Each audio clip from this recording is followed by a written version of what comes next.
Hello friends, આજે આપણે બનાવીશું વરસાદમાં મસ્ત ખાવાની મજા આવે એવું ચટપટું ટેસ્ટી મકાઈનું ચાટ બનાવીશું. તો મકાઈનું ચાટ બનાવવા માટે અહીંયા આપણે ફ્રેશ તાજી મકાઈ લીધેલી હતી, તેમાંથી દાણા કાઢી લીધેલા. તો પૂણી કાથરોડ ભરાઈ ગઈ આપણી દાણાથી. તો હવે આપણે મકાઈના દાણાની અંદર મીઠું એડ કરી દઈશું. મીઠું નાખીને મકાઈને મિક્સ કરી લઈશું. પછી આપણે આ મકાઈને બાફી લઈશું. તો મકાઈના દાણાની અંદર મીઠું નાખવાથી મકાઈનો ટેસ્ટ પણ સરસ આવશે અને બધા દાણાની અંદર સરસ રીતે મીઠું મિક્સ થઈ જશે. તો મકાઈના દાણાને બાફ્યા પહેલા જ મીઠું મિક્સ કરીને મકાઈને બાફી લેવાની.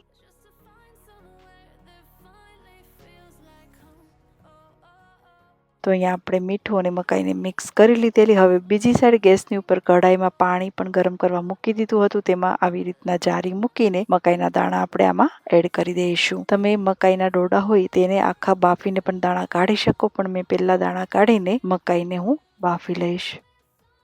તો આવી રીતના જારીની ઉપર દાણા નાખવાથી એકદમ ઓછા પાણીમાં અને ફક્ત 5 મિનિટમાં આ દાણા બફાઈ જશે. જાજો ટાઈમ પણ નહીં લાગે અને દાણાની અંદર મીઠું નાખેલું એટલે બધા દાણા સોલ્ટી થઈ જશે. હવે કઢાઈની ઉપર ઢાંકણ બંધ કરીને મીડિયમ ફ્લેમ પર આપણે 4 થી 5 મિનિટ માટે સ્ટીમ કરવા મૂકી દઈશું.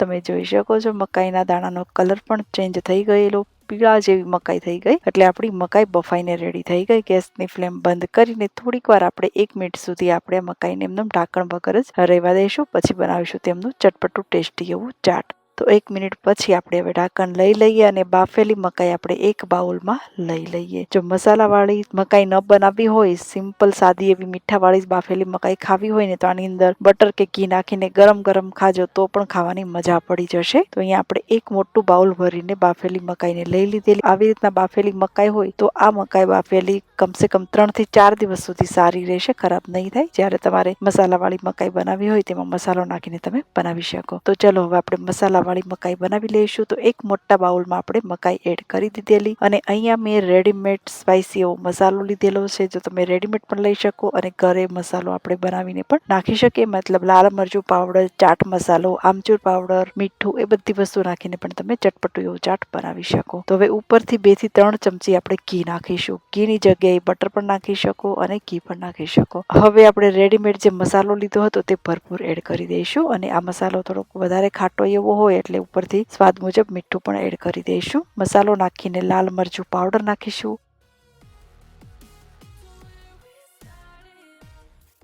સરસ રીતે મકાઈને મિક્સ કરી લઈશું. આ મકાઈ તમારે વધારે ચટપટી, વધારે તીખી બનાવવી હોય તો તમે લાલ મરચું પાવડર, આ બધા મસાલા તમે તમારા સ્વાદ મુજબ નાખી શકો.